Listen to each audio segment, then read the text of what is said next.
Meu filho parou na porta do escritório do meu marido e disse: "Isso é coisa de família, mãe. A gente avisa depois." E foi assim que 45 anos de casamento, de ser mãe e de tanto sacrifício sumiram de uma vez só. Nem sequer me deixaram ficar no quarto. Essa não é uma história de gritos ou portas batendo. É sobre algo mais profundo. É sobre o que acontece quando seu próprio filho decide, em silêncio, que você não importa mais. E o que ele faz depois disso. Meu nome é Debbie Reynolds. Tenho 74 anos e moro nesta casa há mais de 40 anos. Cada azulejo da cozinha, cada barulho no chão, cada quadro na parede, eu e James construímos tudo juntos, pedacinho por pedacinho, ano após ano. Essa casa não era só uma casa. Era uma vida inteira. Nos conhecemos em 1973. Eu tinha 22 anos e usava um vestido amarelo que o James dizia que me fazia parecer o sol. E ele nunca parou de me chamar assim. Nem nas últimas semanas, quando a voz dele já estava bem fraquinha. Ele pegava minha mão e dizia: "Sunshine, você ainda ilumina tudo." Mesmo doente, lutando contra o câncer, ele ainda tentava me fazer sorrir. Tivemos um filho, o Michael, nosso bebê milagroso. Tive problemas na gravidez, e os médicos disseram que ele talvez não sobrevivesse. Mas ele conseguiu. Naquela primeira noite no hospital, abracei ele forte, com medo de que alguma coisa o levasse. Ele era tudo para mim. Eu e James demos tudo o que podíamos para dar uma vida boa ao Michael. Quando ele quis fazer faculdade de administração, refinanciamos a casa para pagar a mensalidade. Quando abriu a primeira empresa, usamos parte da aposentadoria do James para ajudar no primeiro ano. Nunca pedimos de volta. A gente dizia: "É isso que pais fazem." E por um bom tempo, o Michael deixou a gente cheio de orgulho. Vinha para casa nos feriados, trazia a esposa, a Sofia, mandava flores no meu aniversário. Mas, com o tempo, percebi que as coisas estavam mudando. Ele ligava menos, os abraços ficaram frios, e ele falava o tempo todo sobre eficiência até quando o assunto era a própria família. Mas eu deixei pra lá. Mãe é assim. A gente finge que tá tudo bem, pensa que o filho só tá ocupado, que ele ainda ama a gente, mesmo que não diga mais. Quando James ficou doente, foi tudo muito rápido. Um câncer agressivo no pâncreas. Do diagnóstico até os cuidados paliativos, não deu nem 10 meses. E eu fiquei com ele o tempo todo. Dei banho, alimentei, segurei a mão dele em cada tratamento. O Michael, ele só aparecia de vez em quando, mas o Michael sempre estava com o notebook, vendo e-mails e sussurrando com a Sofia no corredor. Eu lembro de uma tarde, mais ou menos 6 meses antes do James falecer. Ele se sentou na mesa da cozinha, mais magro do que eu já tinha visto, e estendeu a mão para mim. "Deb", ele disse calmo, "preciso te contar uma coisa séria." Achei que fosse mais um plano de tratamento, ou talvez algo sobre controlar a dor. Mas ele olhou bem nos meus olhos e falou: "Eu atualizei o testamento." Eu congelei na hora. Ele continuou: "O Michael, ele tá diferente agora.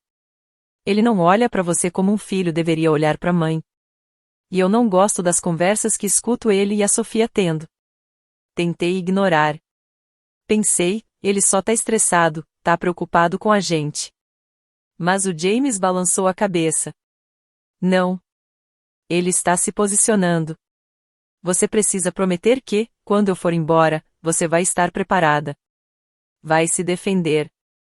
Eu disse que sim, mas, na verdade, não entendi o que ele queria dizer. E no fundo, eu não queria acreditar que o nosso filho, o meu filho, pudesse me machucar. Depois que o James morreu, a casa parecia um museu. Os chinelos dele ainda estavam debaixo da cama, as canecas favoritas dele ainda estavam no escorredor. Eu dormia no meu lado da cama, não porque precisasse de espaço, mas porque não conseguia me mexer para ocupar o lugar vazio que ele deixou. O Michael começou a aparecer mais depois do funeral. Trazia papéis, falava sobre resolver o patrimônio, garantir que tudo fosse feito certo. Eu ainda estava muito triste para discutir, até aquele dia no escritório. Ele chamou o advogado e a Sofia para uma reunião. Disse que a gente precisava finalizar algumas decisões. Eu fiz café, preparei umas xícaras boas de chá, achando que íamos sentar juntos, como família. Mas, em vez disso, ele ficou parado na porta e me bloqueou. Isso é entre família, mãe. Eu ri, achando que ele estava brincando. Mas o rosto dele ficou sério. Tinha aquele jeito frio e profissional, como se eu fosse uma estranha. Nós te avisamos depois. E então ele fechou a porta. Fiquei parada no corredor, cercada pelos retratos de família que eu mesma emoldurei, lembrando das férias que cozinhei, dos aniversários que organizei, e entendi que, para eles, eu já não fazia mais parte daquela família. Aquele momento foi a primeira rachadura real na ideia de que o amor sempre seria suficiente. Não falei nada naquele dia. Fui para a cozinha e me servi uma xícara de chá, tentando parar de tremer. Mas, dentro de mim, algo começou a despertar. Não era só tristeza. Nem só solidão. Era raiva. E eu não ia desaparecer em silêncio. No dia seguinte, fui até a gaveta velha do James e peguei a chavinha de latão que ele me entregou 2 semanas antes de morrer. Só depois que eu fui embora, ele tinha sussurrado. Quando a gente enxerga quem eles realmente são, Babin. Na época, eu não tinha entendido isso, mas agora eu estava pronta. Não dormi naquela noite. Fiquei sentada na mesa da cozinha até depois das 2 da manhã. A chave de bronze do James estava apertada na minha mão como se fosse minha tábua de salvação. A casa toda estava em silêncio, mas eu só conseguia ouvir a voz dele ecoando na minha cabeça. Quando você enxergar quem eles realmente são. Eu tinha começado a enxergar. Mas nada, absolutamente nada, poderia me preparar para o que viria depois. Na manhã seguinte, o Michael apareceu. Agiu como se nada tivesse acontecido no dia anterior. Até trouxe um saco de papel com croissants da padaria que eu gostava, mesmo sem nunca lembrar qual era o meu preferido. Pensei em te agradar hoje, mãe, ele disse, colocando o saco no chão. Estamos quase finalizando o inventário. Eu sorri, tentando parecer calma, e servi café para ele e para Sofia, que estava no corredor mexendo no celular. Foi quando vi o olhar que os dois trocaram, e percebi que tinha algo errado. Não era só sobre herança. Eles estavam esperando alguma coisa. Mais tarde, naquela tarde, fui até o banco. O James tinha me dito exatamente onde ir, Valley Trash, na rua Cedar Lane, cofre número 209. O gerente me recebeu com um sorriso e disse: o seu marido deixou instruções muito claras. Ele me levou para uma sala reservada. Dentro do cofre, havia só 3 coisas. Um envelope marrom com meu nome. Um pendrive. E uma pastinha de couro marcada com procuração e documentos financeiros. Minhas mãos tremiam quando abri o envelope. O primeiro papel era o testamento atualizado do James, assinado e reconhecido 6 meses antes de ele morrer. Fiquei sem ar enquanto lia. Ele tinha deixado tudo para mim. A casa, os investimentos, a aposentadoria. Tudo. Para o Michael, só uma parte pequena e com condições específicas. James sabia. Ele tinha percebido a mudança. Sabia que por trás do charme, havia cálculo. Voltei para casa em silêncio. A casa parecia até mais fria, como se ela também estivesse esperando para ver o que ia acontecer. Não falei nada naquela noite. Nem quando Michael ligou perguntando se eu estava bem. 2 dias depois, a última gota caiu. Era uma quinta-feira. Eu tinha acabado de dobrar roupa quando a campainha tocou. Fui até a porta e vi 2 pessoas na minha varanda, um homem com um blazer azul e uma mulher segurando um bloquinho de anotações de corretora. Oi? Viemos para visitação, disse a mulher animada. O agente nos avisou que podíamos chegar mais cedo. Eu pisquei, confusa. Visitação? Visitar o quê? Os dois se entreolharam. O homem mostrou a tela do celular. Esta casa, 134 Acridge Lane, está listada para venda. Seu filho, o Michael, nos disse que. Eu ouvi o resto, mas meus ouvidos começaram a zumbir. Eles estavam ali para ver a minha casa. A casa que eu e o James construímos juntos. A casa onde eu ainda morava. Fechei a porta com calma. Eu estava tão chocada que nem consegui falar nada. Fui até a cozinha, liguei a chaleira e sentei. O único som era o tic-tac do relógio, e mesmo assim, parecia mais alto do que o vazio que eu sentia por dentro. Ele estava vendendo minha casa. Não era um dia, ou quando eu estivesse pronta. Era agora, e em segredo. Como se eu não existisse.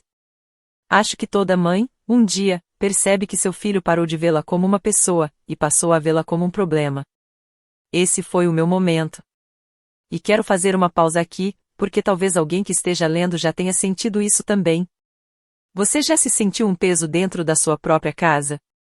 Você já foi tratado como um estorvo por alguém que você carregou, cuidou e deu tudo o que podia? Se sim, eu entendo. Pode comentar, se quiser. Você não está sozinho. Naquela noite, eu assisti ao vídeo que estava no pendrive. O James aparecia no escritório dele, mais frágil do que eu lembrava, mas com o mesmo olhar forte de sempre. Deb, ele começou, se você está assistindo isso, é porque descobriu a verdade. Então ele explicou tudo. Como Michael começou a transferir dinheiro de contas escondidas. Como falou com um consultor financeiro sobre passar a casa pro nome dele antes que eu começasse a esquecer as coisas. Como ele usou uma procuração antiga, de 2 anos atrás, para falsificar documentos. Eles querem te tirar daqui, disse James. Não porque você precisa de ajuda. Mas porque isso facilita para eles. Eles não estão te protegendo. Eles estão te apagando. Quando o vídeo acabou, eu fiquei sentada, sem me mexer, por muito tempo. Eu já não estava só de luto pelo meu marido. Agora eu também chorava a perda do meu filho. Eu defendi o Michael por anos. Mesmo quando amigos e parentes me avisaram. Ele é muito esperto, muito calculista, muito egoísta. Mas uma mãe só enxerga o que quer ver. Até que não consegue mais ignorar. Naquela noite, eu entrei na internet e achei o anúncio da casa. Lá estava ela, minha sala, minha cozinha, até o meu quarto. Fotos tiradas sem eu saber. Tudo bonito, em um site de vendas. No campo de um proprietário, estava escrito, Michael Reynolds. Nada de Deb. Nada de James. Só o Michael. Eu nem era mais um nome. Só uma sombra no negócio de outra pessoa. Fechei o notebook e abri a gaveta. Lá dentro estava o caderninho que eu e o James usávamos para anotar as contas da casa, tudo bem organizado, cheio de números e bilhetes à mão. Entre 2 páginas, encontrei um bilhete escrito a lápis. Sunshine, se eles esquecerem quem você é, lembre eles. Olhei em volta, para casa, nosso lar. E percebi uma coisa, era doloroso, mas também poderoso. Eles tentaram me apagar, mas eu ainda estava aqui. E eu já não tinha medo de ser vista. Dizem que a tristeza vem em ondas. Mas ninguém conta que a traição não vem assim. Ela chega de repente, como se o chão sumisse debaixo dos seus pés. Um dia você acha que está firme, com sua família, sua história, sua casa. No outro, você percebe que está caindo, e tudo o que ouve é o silêncio. Depois que descobri que o Michael tinha colocado a casa à venda enquanto eu ainda morava nela, comecei a me mover diferente. Mais devagar. Mais em silêncio. Não porque eu tivesse medo, mas porque estava prestando atenção. Notei que o ar tinha mudado. A Sofia parou de me chamar de mãe e passou a me chamar de Débora. Ela não fazia isso desde o casamento. O Michael também mudou, parou de perguntar como eu estava e passou a só falar de números. Os impostos estão altos. Você devia morar num lugar com um andar só. Não dá para manter essa casa sozinha. Cada frase parecia um aviso. E o que todas elas queriam dizer, no fundo, era a mesma coisa: você precisa sair. Comecei a olhar a caixa do correio 2 vezes por dia. Não porque esperava boas notícias, mas porque tinha medo do que poderia chegar. E, de fato, 3 dias depois, chegou. Uma carta de uma agência de crédito que eu nunca tinha ouvido falar. Aviso de dívida não paga em meu nome. Fiquei olhando o envelope por um tempo. Depois fui até a gaveta da escrivaninha, peguei a pasta marrom do cofre do James e comparei as assinaturas. Eram parecidas. Muito parecidas. Mas não era minha. Descobri que abriram cartões de crédito, fizeram empréstimos e até pediram uma linha de crédito usando a casa como garantia, tudo em meu nome. Passei a vida toda sendo confiável. Sempre estive presente.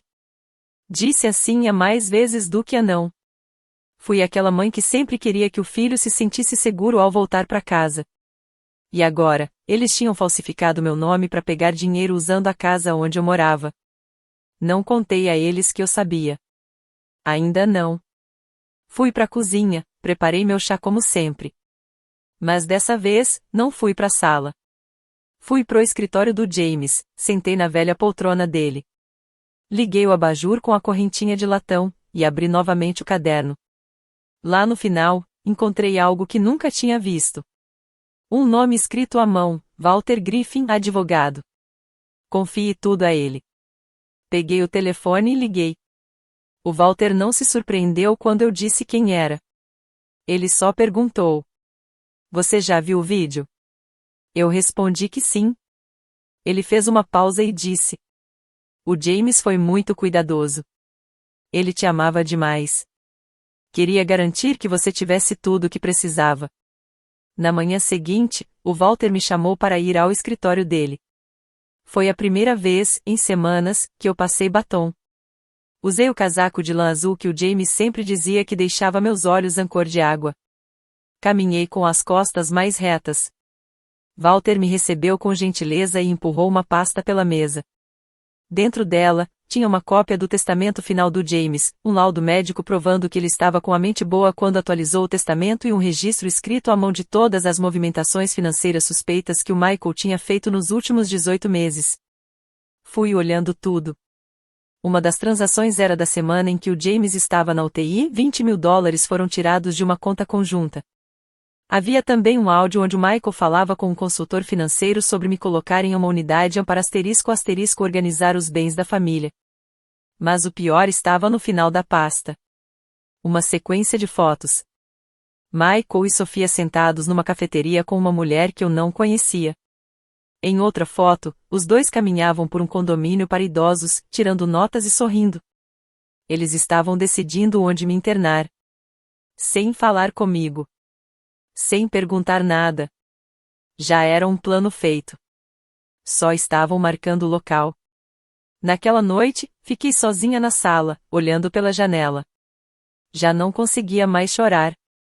Nem de raiva. O que eu senti era algo mais fundo, mais gelado. Um tipo de silêncio dentro de mim que eu nem sabia que existia. Eu estava sendo apagada. Não empurrada, não gritada, apenas retirada aos poucos, como se eu fosse a última página de um livro que ninguém queria terminar de ler. Olhei em volta da casa. O jardim que eu plantava toda primavera. A cadeira onde o James lia. As cortinas de renda que eu mesma costurei nos anos 80. Nada daquilo significava mais nada para o Michael. Para ele, aquilo tudo era só uma forma de ganhar dinheiro. Uma maneira de pagar dívidas, de começar algo novo sem mim. E isso, só mulheres como a gente entendem. Não são os gritos que acabam com você.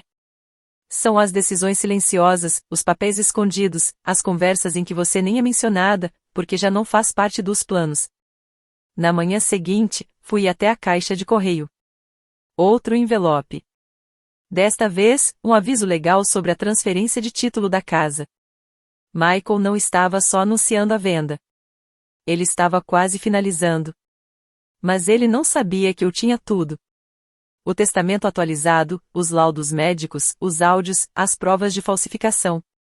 E o mais importante, meu nome. Ainda era meu. Ainda valia. Ainda tinha força. Fechei a caixa de correio e voltei para dentro de casa. Pela primeira vez em semanas, senti meus ombros relaxarem. Deixa eles pensarem que eu não sei. Deixa eles acharem que eu sou velha, lenta, esquecida.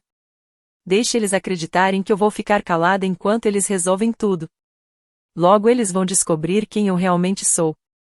Peguei o vídeo do James, os papéis do empréstimo, as fotos, e coloquei tudo em uma pasta de couro azul. Então, peguei o telefone e liguei pro Walter. Está na hora, eu disse. Sempre achei que o confronto com Michael seria como nos filmes.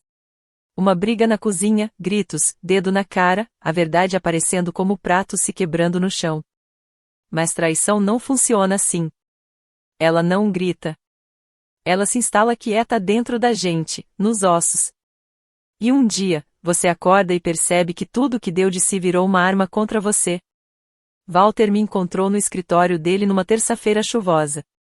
As janelas estavam todas embaçadas, como os meus pensamentos estavam há semanas. Ele me entregou uma xícara de café e disse com calma: "O James deixou mais uma coisa para você." Eu já tinha tanta coisa guardada.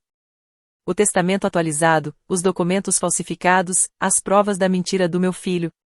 Mas então Walter abriu uma gavetinha, tirou uma pendrive e falou: "Essa aqui foi gravada uma semana antes dele falecer. Ele disse que você ia precisar para entender tudo." Levei a pen para casa, tranquei as portas, preparei meu chá. E fui pro escritório antigo do James. Liguei o notebook e conectei o pendrive. O vídeo começou na hora. Lá estava ele, o meu James. Mais magro, mais pálido, mas com os mesmos olhos por quem me apaixonei aos 22 anos. Ele olhou direto para a câmera e disse: "Sunshine, se você tá vendo isso, é porque eu já fui, mas ainda não terminei de te proteger." Na hora, as lágrimas vieram. Não consegui segurar. No vídeo, James contou que começou a desconfiar do Michael muito antes de mim. Viu o dinheiro sumindo das contas conjuntas. Ouviu Michael e a Sofia sussurrando sobre me a reduzir. Viu os dois visitando asilos escondidos, sem contar nada. Então ele contratou um detetive particular para investigar tudo que o Michael fazia com o dinheiro. Mas o mais difícil veio depois. Eles não estão tentando cuidar de você, Deb. Eles querem te tirar do caminho. Te tratar como um problema. Pausei o vídeo. Fiquei ali parada, olhando pro nada. Aquela palavra, problema. Meu próprio filho me enxergava assim? Não como mãe. Não como mulher que o criou. Mas como um incômodo. Durante semanas eu me culpei. Achei que talvez fosse sensível demais, lenta demais. Talvez apegada demais à casa. Uma casa que não faz mais sentido no mundo moderno. Mas vendo o James. Vendo ele se segurar para não chorar enquanto dizia aquilo. Eu entendi, não era só comigo. Ele também viu. Ele viu no que nosso filho tinha se transformado. Mesmo assim, o James não confrontou Michael diretamente. Ele sabia como seria. Michael ia distorcer tudo. Ia dizer que a gente estava confuso, que não entendia de negócios ou leis. Que ele só queria o melhor para nós. Então, ao invés de discutir, o James fez outra coisa. Reuniu provas, juntou cada detalhe, como se estivesse construindo uma armadura para me proteger. Peça por peça, bem devagar, o James juntou tudo. Ele fez isso para que um dia, neste dia, eu pudesse agir. Não com raiva, mas com certeza. Assisti ao resto do vídeo segurando firme na beirada da mesa. E então ele disse: "Você não é fraca, Deb. Você não é invisível. E você não está sozinha. Tudo o que precisa já está em suas mãos. Você só precisa se levantar." Me encostei na cadeira e olhei para a imagem parada do rosto dele na tela. E, pela primeira vez em semanas, respirei fundo. Não era mais luto. Não era mais confusão.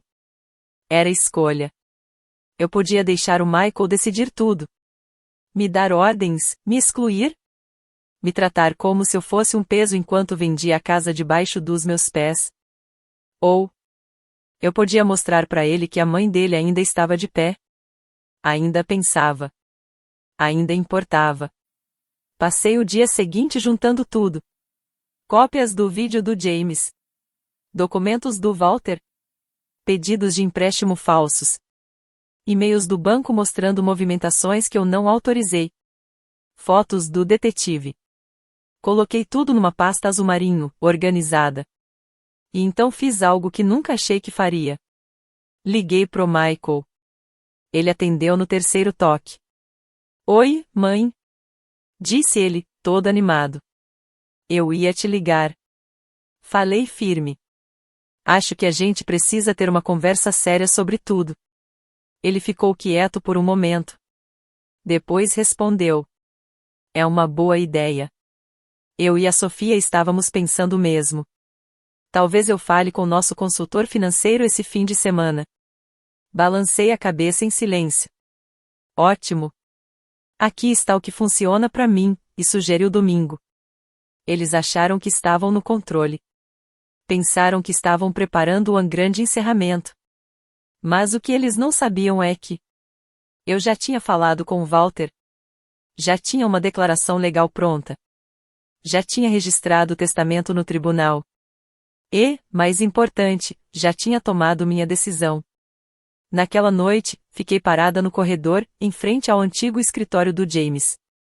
Foi nesse corredor que, uma vez, o Michael me disse: "Isso é entre a família, mãe." E eu respondi, baixinho, pro ar: "Ainda é, Michael.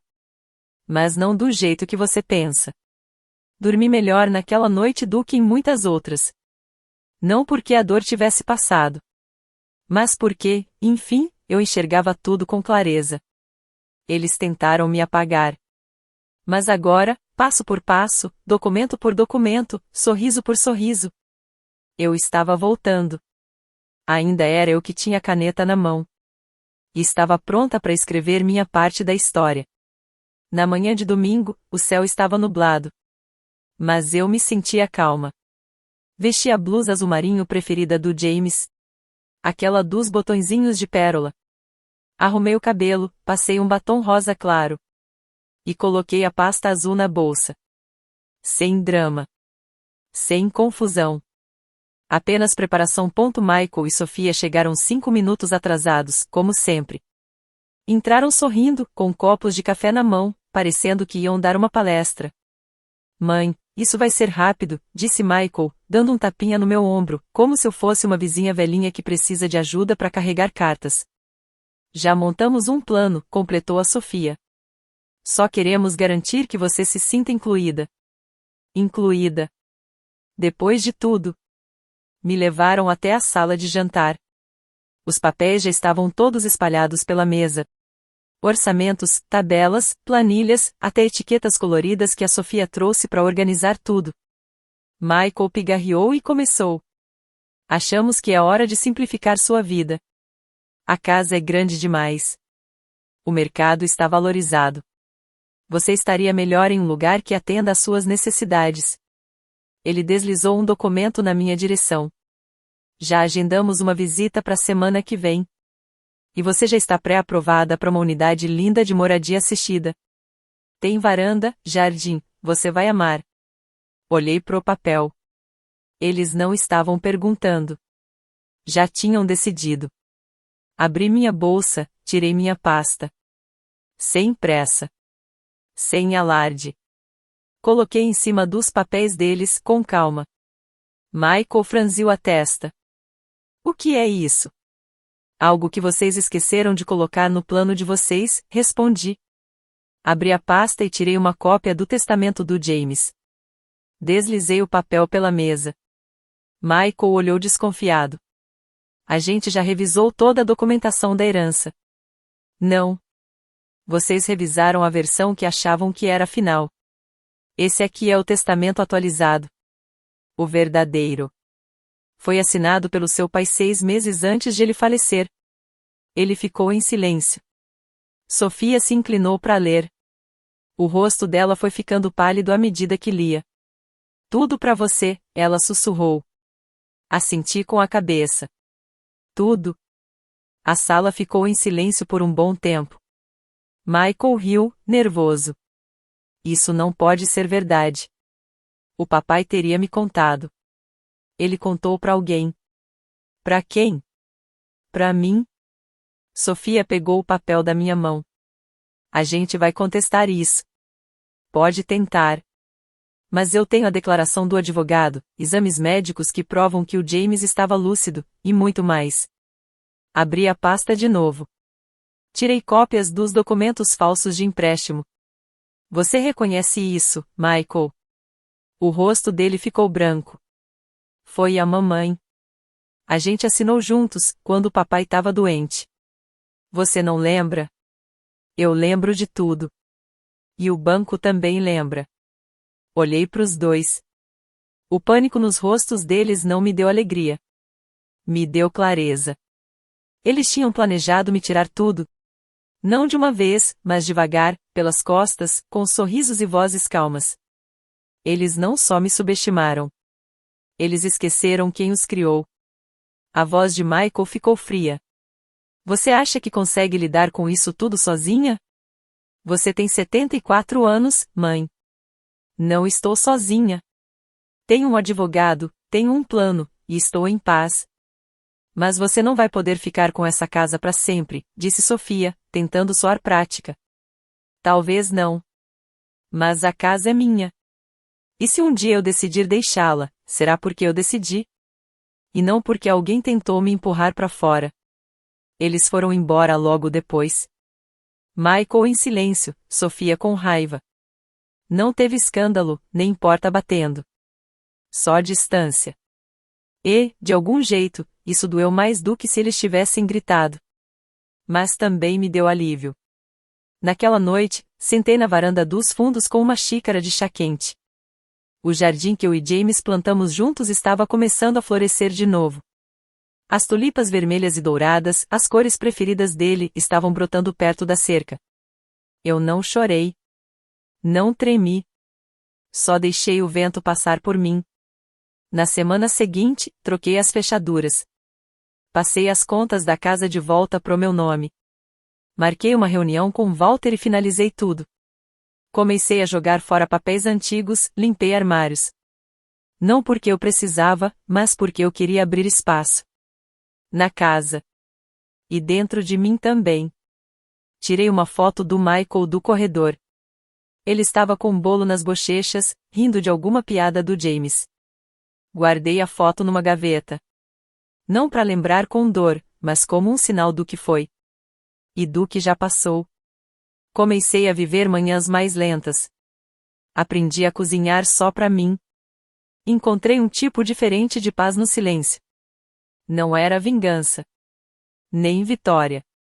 Era calma. Era minha.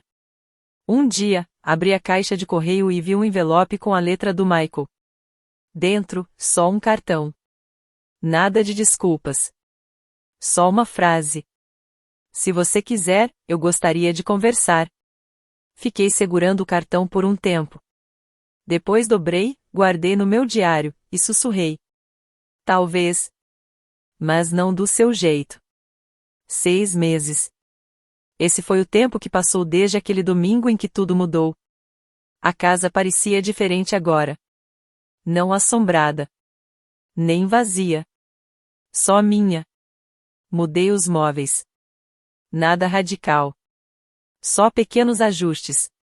Levei a mesa de jantar para perto da janela, onde o sol entra melhor de manhã. Transformei o escritório numa sala de escrita. O quarto de hóspedes, que antes era para a família do Michael, virou um cantinho de costura e leitura, com tecidos e livros espalhados. A maior mudança foi dentro de mim. O silêncio já não doía. Ele ficou. E ficou leve. Michael não ligou de novo. Não apareceu. Nem mandou mensagem. Só aquele cartão, com a mesma frase. Se você quiser, eu gostaria de conversar. Eu não respondi. Não por raiva. Nem por castigo. Mas porque eu precisava de espaço para me curar, sem voltar para a história no ritmo dele. Outro dia, um vizinho passou com doces e deixou na cozinha. Ainda tá com a mesma carinha, ele disse sorrindo.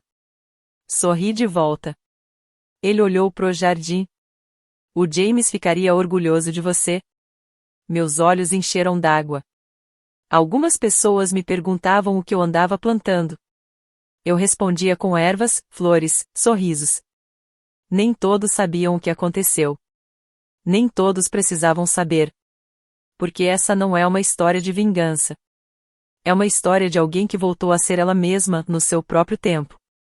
E então, numa terça-feira à tarde, o telefone tocou. Reconheci o número antes mesmo de atender. Oi, mãe, disse a voz do Michael. Ele parecia inseguro. Menor. Eu esperei, eu só queria dizer que sinto muito por tudo. Foi isso que o Michael falou. Eu sei que não mereço perdão, mas comecei a fazer terapia. A Sofia e eu nos separamos. Ficamos em silêncio. Ele continuou. Não espero nada de você.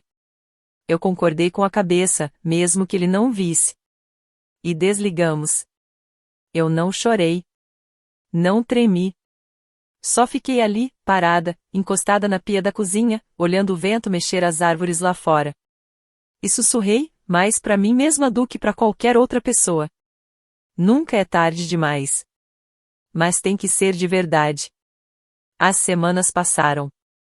A gente começou a se falar de vez em quando. Telefonemas simples, meio estranhos, mas sinceros. Ele nunca pediu dinheiro. Nunca falou da casa.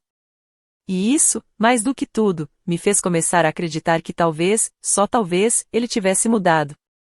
Numa noite, me sentei na escrivaninha, a que era do James, e abri o documento no qual vinha trabalhando há meses. Um livro de memórias. Não era para publicar. Era só para mim. E, quem sabe um dia, para alguém que precisasse ler. Porque a força nem sempre grita. Às vezes, ela apenas se recusa a desaparecer. Chamei o livro de Um Quarto Silencioso. Porque foi lá que me deixaram um dia. E de lá que eu me levantei. Se você já sentiu que tentaram te apagar. Como se o seu amor, seu trabalho, a sua presença já não importassem. Quero te dizer isso. Você ainda está aqui. Você ainda importa. Sua história não acabou. Se essa história fez você lembrar de alguém ou de algo que viveu, pode escrever nos comentários. Ou só dizer: eu ainda estou aqui. Às vezes, só dizer isso em voz alta já é um começo de cura.